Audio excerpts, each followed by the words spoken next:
오늘 주일 예배는 설득시키려는 삶.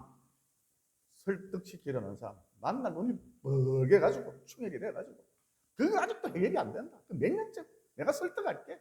밤낮 설득시킨대요. 설득시키려는 삶 vs 인도를 받는 삶, 주님의 인도를 받는 삶, 이런 제목으로 잠깐 시간 은혜를 나누고자 합니다. 여러분, 신약 성경 순서는 다음과 같죠? 마태복음, 마가복음, 누가복음, 요한복음, 이런 순이죠. 그런데 마태복음, 마가복음, 누가복음은 초대교회가 막 세워지는 그런 과정 속에서 적혀진 성경이고요. 반면 요한복음은 초대교회가 설립된 이후 교회가 안정기에 접어들었을 때 AD 65년경에 적혀진 성경인데, 여러분, 이때가 언제냐? 로마의 미치갱이 황제, 기독교를 악랄하게 잔인하게 핍박했던 로마의 미치갱이 황제 네로의 박해가 막 끝난 시점이었죠. 그러니까 마태복음, 마가복음, 누가복음은 네로의 박해기 때, 극심한 박해기 때 적힌 성경인데, 여러분, 당시 초대교회 때 어떤 일이 벌어졌을까요? 상당히 많은 성도들이 거룩한 순교의 행렬에 동참을 했겠죠. 또 멀리 도망가는 성도들도 있었을 터이고, 또 아이고야, 예수 믿는 거 이거 참 피곤할 짓이 아니다. 황제가 허구한 날 우리를 괴롭히니 웃자면 좋노. 이제 예수 믿는 것 그만두자. 이런 사람도 있었을 터이고, 믿음을 포기하는 사람도 있었을 터이고, 또 너무 괴롭히니까, 네로 황제가 너무 괴롭히니까 일단 안 믿는다. 나는 예수를 안 믿는다. 나는 예수를 모른다. 말은 이렇게 하지만 마음속으로는 믿는 신앙이 있는 그런 성도도 있었을 것입니다. 여러분이 당시 마태복음, 마가복음, 누가복음이 적혀질 그 당시 초대교회 때 성도라면 여러분이 어떻게 했겠습니까? 여러분은 어떻게 했겠습니까? 사자밥이 된다 할지라도, 펄펄 끓는 기름 가마에 던져진다 할지라도 하나님이 기뻐하시는 거룩한 순교자의 대열에 합류를 했을까요? 여러분이 초대교회 성도라면, 여러분이 당시 초대교회 성도라면 어떻게 했겠습니까?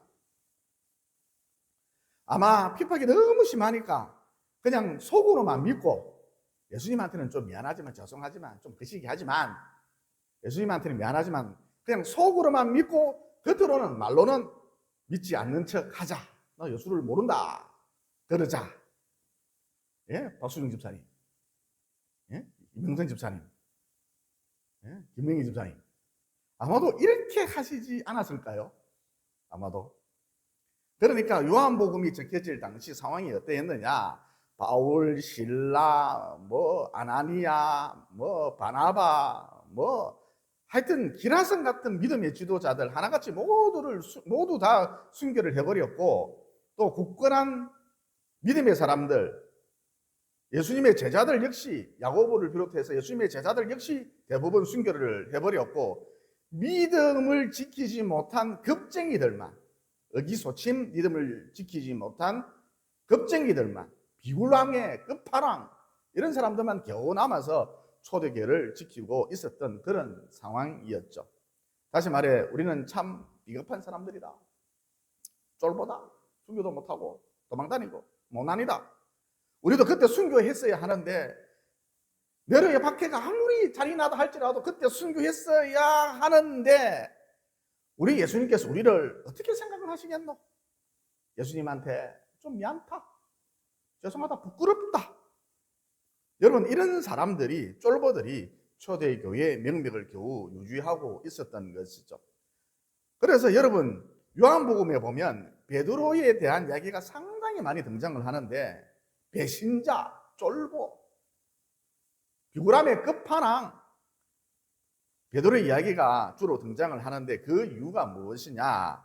요한복음의 최초 수신자가 대부분 겁쟁이들, 순교하지 못한 겁쟁이들이었기 때문인 것이죠. 다시 말해, 예수님에 대하여서 미안한 감정, 죄송스러운 마음, 이런 복잡한 감정 가운데 의기소침해 있었던 당시 성도들이었기 때문이었던 것이죠. 여러분, 요한복음 21장에 보면 예수님에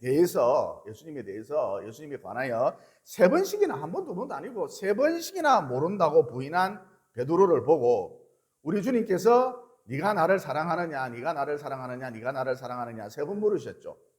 여러분 당시 베드로의 감정 상태가 어떠했느냐? 여러분 베드로 역시 네로 박해기 때 순교를 하지 못했거든요. 그래서 그도 초대교회 성도들처럼 예수님에 대하여서 좀 미안타, 죄송스럽다, 부끄럽다 이런 마음이 있었던 것이죠. 이런 가운데 베드로야 네가 나를 사랑하느냐 예수님께서 한 번, 두 번도 아니고 자꾸 물으시니까 예 주님 제가 주님을 사랑합니다 이렇게 당당하게 말을 하지를 못하고 내가 주님을 사랑하는 줄 주께서 아시나이다 이런 식으로 약간 좀 어정쩡하게 소심하게 한 바퀴 삥 둘러서 고백을 했던 것이죠. 말을 했던 것이죠. 그런데 예수님께서는 이에 대하여 베드로의 말, 베드로의 행동에 대하여 가타부타 아무런 말씀도 하지 않으시고 베드로야 내 양을 먹이라 그러셨거든요. 그러니까 핵심 메시지가 무엇이냐? 예수님은 과거를 묻지 않으신다. 여러분 예수님은 무엇을 묻지 않으신다고요? 예수님은 과거를 묻지 않으신다. 그러면 어떻게 하면 된다? 지금부터 잘하면 된다라는 거예요. 따라서 당시 요한복음서의 최초 독자였던 겁쟁이들, 순교하지 못했던 소심쟁이들, 핍박이 너무 심했던 탓에 속으로만 믿고 겉으로는 말로는 믿지 않았던 비굴했던 성도들, 비겁쟁이들, 쫄보들, 비굴함의 끝판왕, 여러분 이런 성도들이 요한복음서에 자주 등장하는 베드로 스토리를 읽으면서 상당히 큰 위로를 받았겠지요. 여러분 다시 한번 강조합니다. 요한복음의 메시지가 무엇인가? 요한복음의 주제가 무엇인가? 우리 주님은 과거를 묻지 않으신다. 그러므로 지금부터 잘하면 된다. 이게 요한복음의 메시지입니다. 주제입니다. 그래서 방금 말씀드린 대로 네로 박해기 때 주님을 위해 순교하지 못했던 소심쟁이, 겁쟁이, 비굴쟁이, 쫄보 이런 초대교회 성도들이 요한복음서를 읽으면서 특별히 배신의 끝판왕 베드로의 스토리를 읽으면서 재기의 희망을 품을 수 있었던 것이죠. 다시 말해 그때 우리가 순교하지 못했지만 도망다녔지만 믿음을 저버렸지만 지금부터 잘하면 되는구나. 예수님은 과거를 묻지 않으시는구나. 그러면서 재기의 희망을 품을 수 있었던 것이죠. 요한복음서를 읽으면서 지금부터 잘하면 되네. 재기의 희망을 품을 수 있었던 것이죠. 그리고 베드로를 비롯한 초대교회 수많은 성도들이 특별히 겁쟁이들이 순교의 대열에 합류를 하지 못했는데 간단하게 말해서 그들은 실패했는데 이들에 대한 우리 예수님의 관점, 시선 여기에 우리가 주목할 필요가 있다는 것이죠. 여러분 결론부터 말해서 우리 예수님은 그들의 실패에 대해서 초대교회 성도들의 실패, 순교하지 못했던 자들의 실패에 대해서 이를 하나의 과정, 스쳐 지나가는 과정으로 봤을 뿐 그들의 결론은 아니다. 이런 시선을, 이런 관점을 갖고 계셨다라는 것이죠. 여러분 이런 예수님의 관점, 예수님의 시선, 예수님의 관점, 우리의 관점이 되어야 합니다. 그러니까 저게 인간이 되겠나? 하는 짓을 좀 봐라. 저게 인간이 되겠나? 저게 무슨 제대로 된 집사가 되겠나? 하는 꼴을 한번 봐봐라. 절대 이런 말을 해서는 안 된다라는 거예요. 왜죠? 실패라고 하는 것은 하나의 과정일 뿐 결론은 아니기 때문인 것이죠. 여러분 이게 방금 말씀드렸다시피 우리 예수님의 시선, 예수님의 관점이었다라는 것이죠. 이것을 우리가 본받아야 할 것입니다. 어쨌든 네로 박해기 때 순교하지 못했던 실패했던 성도들이 요한복음서를 읽고 재기의 희망을 품었고 지금부터 잘하면 된다. 재기의 희망을 품었고 다시 용기를 내서 팔을 걷어 붙였거든요. 그런데 이전에 그들의 모습이 아니었습니다. 쫄보의 모습이 아니었습니다. 180도로 완전히 달라졌습니다. 그러니까 그들이 처음에는 여러 가지로 참 많이 부족했지만 쫄보였지만 나중에는 모두 다 승리했다는 거예요. 다시 말해 처음에는 실패했지만 결국 하나님의 큰 기쁨이 되었다라는 거예요. 그러므로 과거 족복이었습니까? 몸에 막 문신이 있는 사람 있습니까? 과거 창녀였습니까? 과거 정말 부끄러운 삶을 살았습니까? 민망할 정도로 과거에 방탕한 삶을 살았습니까? 음란한 삶을 살았습니까? 또 무엇보다 툭 하면 예수님을 부인하는 그런 희한한 삶을 살았습니까? 그런데 우리 주님께서는 이것을 묻지 않으신다. 이것을 묻지 않으신다. 이 진리를 단단히 붙드시고, 그리고 과거의 실패는 하나의 과정일 뿐 내 인생 결론은 아니다. 이 진리도 더불어 단단히 붙드시고, 지금부터 믿음 생활 잘 하셨어. 여러분 언제부터? 지금부터 믿음 생활 잘 하셨어. 남은 인생, 내 인생의 결론이 주님의 기쁨이 되시기를 예수님 이름으로 진심으로 축원을 드립니다. 그 다음 본문의 메시지가 무엇인가? 나 중심의 삶에서 하나님 중심으로 삶의 패턴을 바꾸라는 거예요. 여러분 오늘날 많은 사람들이 나 중심으로 살아가죠. 여러분 나 중심의 삶 어떤 특징이 있습니까? 한마디로 첫날 만날 매일 설득시킨다, 내가 설득할게 그런다라는 것이죠. 그러니까 나 중심의 삶이란 설득시키는 삶인 것입니다. 다시 말해 사람이 자기 중심적이잖아요. 자기밖에 모르잖아요. 그러면 어떤 행동 패턴을 보이느냐? 허구한 날 설득시킨다고 야단이라는 거예요. 가만히 있어봐라. 이거 몇 년째고 아직도 해결이 안 된다. 가만히 있어봐라. 내가 가서 한번 말해볼게. 내가 가서 한번 설득시켜볼게.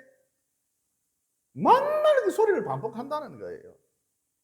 그래서 늘 상대방을 설득시킨다고 예민해져 있죠. 눈이 시뻘겋게 충혈이 되어 있습니다. 그러면 여러분 내가 상대방을 설득시키려고 할 때 상대방이 잘 설득을 당하느냐? 설득을 잘 당합니까? 여러분 웬만해서는 설득 당하려 하지 않습니다. 내 말에. 왜냐하면 상대방도 자기 중심적이기 때문에 대부분의 사람들은 자기 중심적이기 때문에 자기가 설득을 당하려 하기보다는 이 사람 역시 끊임없이 주변 사람들을 상대방을 설득시키려 하기 때문인 것이죠. 그래서 여러분 사람들 사는 모습을 가만히 한번 보세요. 한번 주변을 한번 보세요. 서로가 서로를 설득시키려고 늘 으르렁거리고 있습니다. 예민해져 있죠. 긴장돼 있죠. 눈이 충혈돼 있죠. 그래서 여러분 인생살이가 왜 피곤할까요? 사람들이 참 인생살이가 피곤하다 그러는데 여러분 인생살이가 왜 피곤할까요? 너나 할 것 없이 나 중심적으로 살기 때문에 어찌하든지 상대방을 설득시키려 하거든요. 끊임없이 설득시키려 하기 때문에 곧 내 페이스대로 끌고 가려고 하기 때문에 내 생각대로 끌고 가려고 하기 때문에 내 의도대로 끌고 가려고 하기 때문에 내 계획대로 끌고 가려고 하기 때문에 내 작전대로 끌고 가려고 하기 때문에 나 중심적으로 너는 내 시키는 대로 해야 돼. 내 의도대로 끌고 가려고 하기 때문에 인생살이가 끝도 갓도 없이 피곤한 거예요. 그러면 내 삶의 패턴을 하나님 중심으로 이동시킨다. 이것은 무엇을 의미하느냐? 한마디로 결론적으로 여러분 더 이상 설득시키려 하지 말라는 거예요. 좀 더 구체적으로 말해 너는 설득시키려 하지 말고 어찌하든지 사람을 주님께로 인도하라. 여러분 사람을 주님께로 인도하는 것이 주님의 인도를 받는 삶입니다. 그러면 사람을 어떻게 주님께로 인도를 해야 하느냐? 안드레가 베드로를 주님께로 인도할 때에 베드로야 저기 예수라는 선생이 있는데 선지자가 있는데 굉장하더라 이렇게 말하지 않았습니다. 베드로야 내 메시아 만났는데 한번 가볼래? 정말 이렇게 단순하게 인도를 했거든요. 다시 말해 안드레가 베드로를 보고 말을 하기를 내가 예수라는 분을 만났는데 그렇게 잘생기지는 않았지만은 믿음이 가더라, 기적을 행하더라, 뭔가 특별한 게 있더라, 야 귀신을 쫓아내더라, 구구절절 설명하지 않고 내가 메시아 만났거든 베드로야 한번 가볼래? 그랬다라는 것이죠. 그러니까 여러분 우리가 사람을 어떤 식으로 주님께로 인도를 해야 하느냐? 구구절절 구원의 도리에 대해서 성경의 이치에 대해서 설명하려고 하지 말고 막 설득시키려 하지 말고 그냥 우리 교회에 밥 맛있어. 우리 교회에 뷔페식이 돼. 우리 교회에 밥 먹으러 가자. 그러면 된다는 거예요. 목사님 그런데 안 오면 어떻게 하죠? 여러분 오고 안 오고는 교회에 오고 안 오고는 내가 상관할 문제가 아닙니다. 그저 나는 사람들을 주님께로 인도하는 그 가이드 역할만 하면 된다라는 거예요. 여러분 이게 내 행동 패턴을 하나님 중심으로 이등시키는 곧 주님의 인도를 받는 그런 삶이다라는 거예요.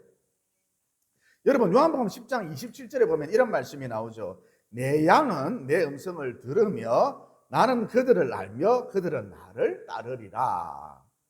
그러니까 여러분 하나님의 백성이라면 창세전부터 예정된 하나님의 백성이라면 하나님의 씨라면 택정함을 받은 하나님의 양이라면 네 교회 오지 마. 절대 교회 오지 마. 네 만약 교회 오면은 찬불을 한 바가지 뒤집어 씌울 거다. 심지어 이런 협박을 해도 공갈 협박을 해도 나도 니처럼 교회 다닐 거야. 그러면서 우리 주님의 뒤를 졸졸 따르게 돼 있다는 거예요. 이게 영적인 원리가 그렇습니다. 여러분 제가 김진경이라는 고등학교 시절부터 지냈던 저희 친구를 전도를 했는데 지금은 안수 집사가 되었습니다. 그 친구를 전도를 했는데 어떻게 전도를 했느냐? 교회 오지 말라고 전도를 했습니다. 여러분 어느 날 이 친구가 저를 보고 친구야 나도 교회 다니고 싶다 그러더라고요. 그래서 제가 네가 드디어 맛이 갔구나. 네 같은 술고래가 무슨 교회를 다닌단 말이고 마 치아비라. 교회는 아무나 다닌 게 아니다. 그랬거든요. 친구라서 그랬죠. 그러나 좀 심했죠. 그런데 이 친구가 그렇게 제가 구박을 하는데도 불구하고 저를 졸졸 따라서 교회를 잘 다니더라고요. 심지어 지금은 동원교회 안수집사까지 되었습니다. 좀 있으면 장로가 되겠죠. 따라서 결론이 무엇이냐?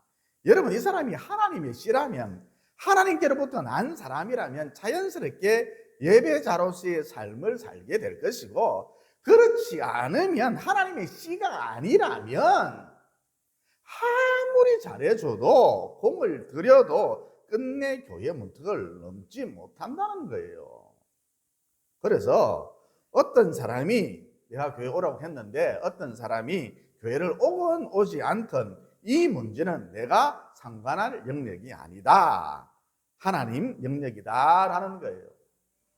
그래서 결론, 내가 어떻게 살아야 하느냐? 내 행동 패턴을 바꾸어야 하는데 나 중심의 삶에서 하나님 중심으로 바꾸라. 어떻게 해요?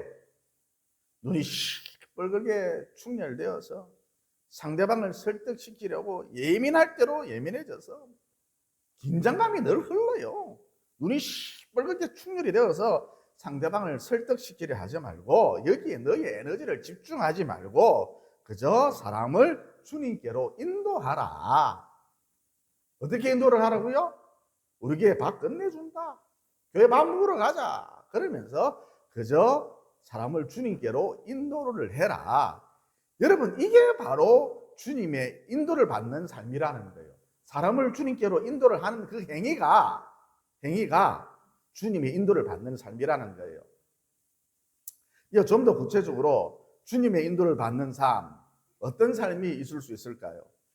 여러분 창세기 13장에 보면 아브라함과 그의 조카인 롯이 다투는 장면이 나오지 않습니까? 여러분 롯은 나이도 아직 어리고 젊어서 그런지 재산이 별로 없었죠. 그런데 언감생심 삼촌 아브라함을 따라 나서는 바람에 가축들도 불어나고 종들도 불어나고 또 고용된 목자들도 불어나고 점점 재산이 불어났었죠.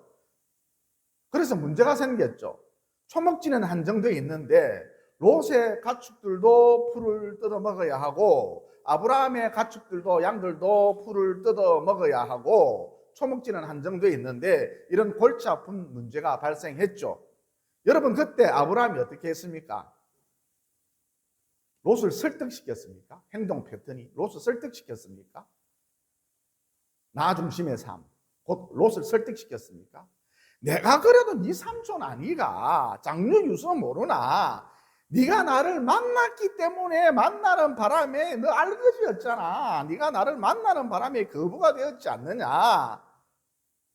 너 나 때문에 나를 따라 나서는 바람에 팔자를 고쳤다. 너도 이 사실을 잘 알고 있지 않느냐.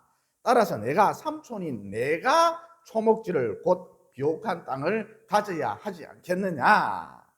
다른 사람한테 다 물어봐라. 여러분, 이렇게 아브라함이 끊임없이 조카 롯을 설득시켰습니까? 아니었죠. 롯아, 네가 왼쪽을 선택하면 내가 오른쪽을 선택하고, 네가 오른쪽을 선택하면 내가 왼쪽을 선택하마. 그러면서 전부 몽땅 양보해버렸지 않습니까? 그러면 아브라함이 이런 행동 패턴을 보였던 그 결정적인 이유가 무엇인가? 하나님이여 내 삶을 인도하여 주시옵소서. 즉 인도를 받는 삶, 설득시키는 삶이 아니고 나는 인도를 받는 삶, 주님의 인도를 받는 삶, 이쪽을 선택했기 때문이었던 것이죠. 그래서 여러분, 설득시키려는 삶에서 인도를 받는 삶으로 삶의 방향을 유턴한 사람들은 양보를 잘하는 그런 특징이 있습니다. 째째하지가 않아요.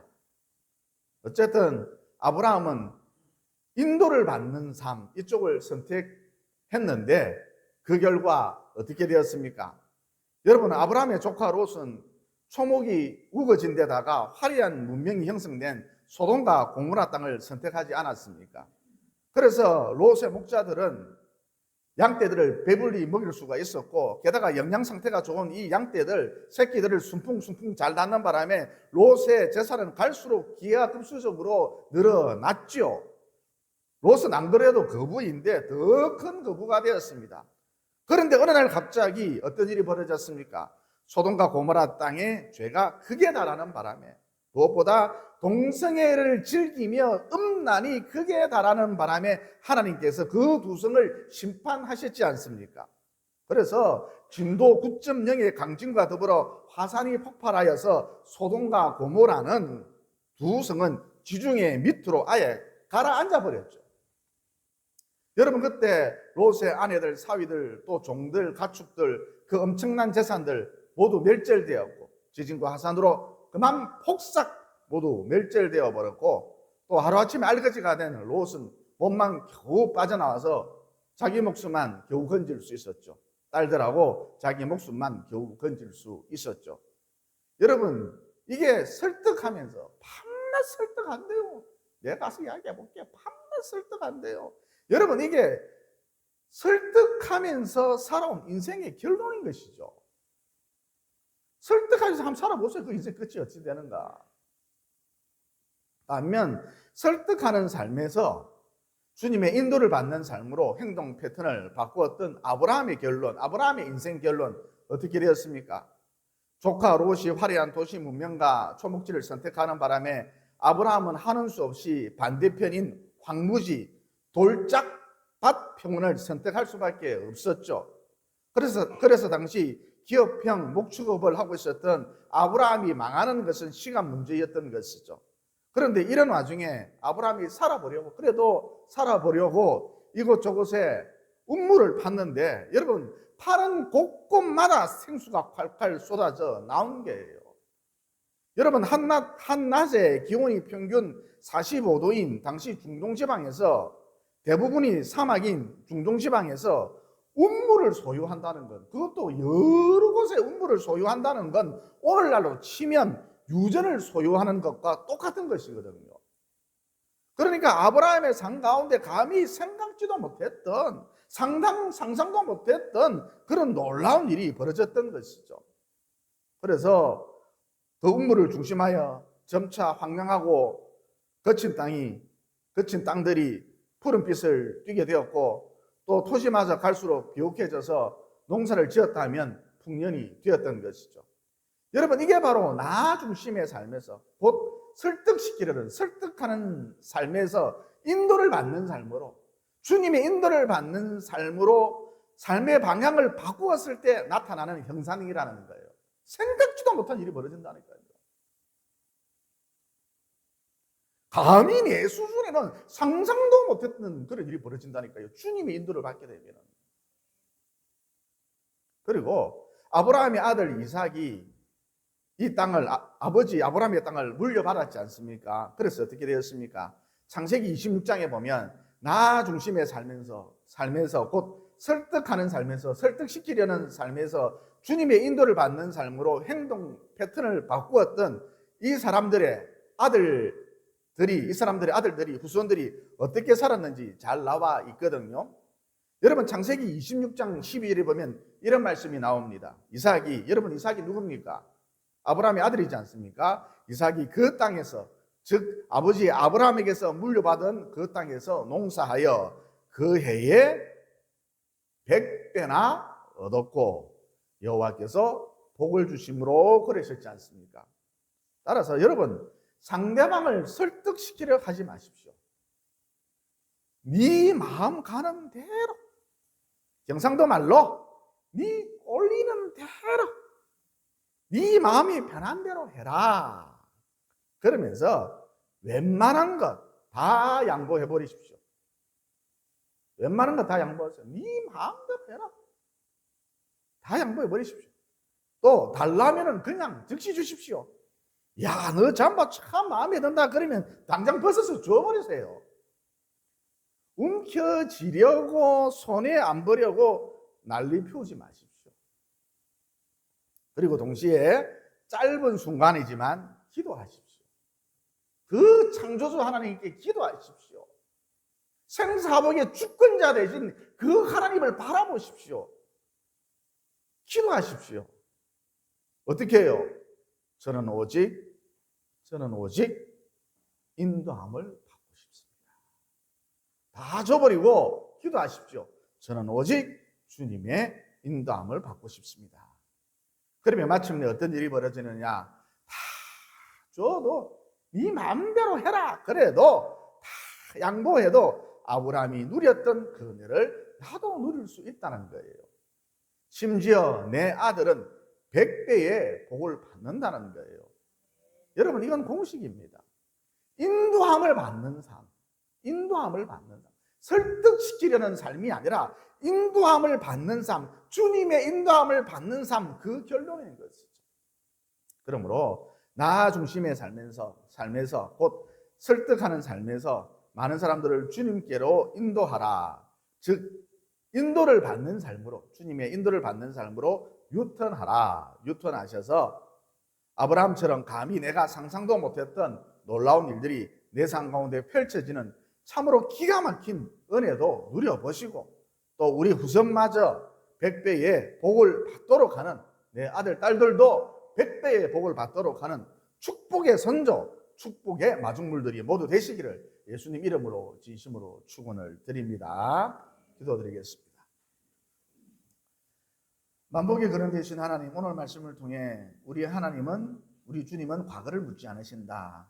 그러므로 과거 내가 조폭이었던, 장례였던, 과거 또 무슨 일을 저질렀던, 과거 쫄보였던, 무엇보다 과거 늘 주님을 배반한 비겁한 겁쟁이였던 우리 주님 과거를 묻지 않으신다. 더욱이 우리 주님 내 과거의 실패를 하나의 과정으로만 보시지 내 인생 결론으로 보지 않으신다는 진리를 깨닫게 됐습니다. 그러므로 지금부터 믿음 생활 잘해서 지금부터 하나님을 잘 섬겨서 처음은 출발은 실패자였지만 겁쟁이였지만 내 인생 결론은 하나님의 기쁨이 될 수 있도록 도와주시옵소서. 또 나 중심의 삶, 곧 설득시키려는 삶을 살 것인가, 아니면 인도를 받는 삶을 살 것인가, 주님의 인도를 받는 삶을 살 것인가, 반드시 내가 선택해야 한다. 이어 설득시키려는 삶을 살면 늘 피곤하지만 눈이 충혈되어 있지만, 그래서 그런 삶을 살다가 곧잘 심판의 대상이 될 수밖에 없지만, 인도를 받는 삶을 살면 전지전능하신 하나님의 도우심으로 천지전능한 하나님의 도우심으로 마침내 놀라운 역사를 경험하게 된다는 진리를 깨닫게 되었습니다. 그러므로 설득시키는 삶에서 인도를 받는 삶으로 유턴하여서 나도 아브라함처럼 감히 내 수준에서는 상상도 못했던 그런 놀라운 은혜를 맛볼 수 있도록 섭리해 주시고, 더 나아가서 나의 후손들마저 100배의 복을 받을 수 있도록, 그들이 생각지도 못했던 은혜를 누릴 수 있도록, 곧 축복의 마중물이 될 수 있도록, 축복의 선조가 될 수 있도록 도와주시옵소서. 나 중심에 설득시키려는 삶에서 주님의 인도를 받는 삶으로 유턴하라. 그러면 놀라우신 하나님의 인도를 체험하게 될 것이라고 이미 오래전부터 약속해 주신 예수님 이름으로 기도드리옵나이다. 아멘. 379장 찬양하면서 준비한 예물 하나님께 드리도록 합니다. 379장입니다.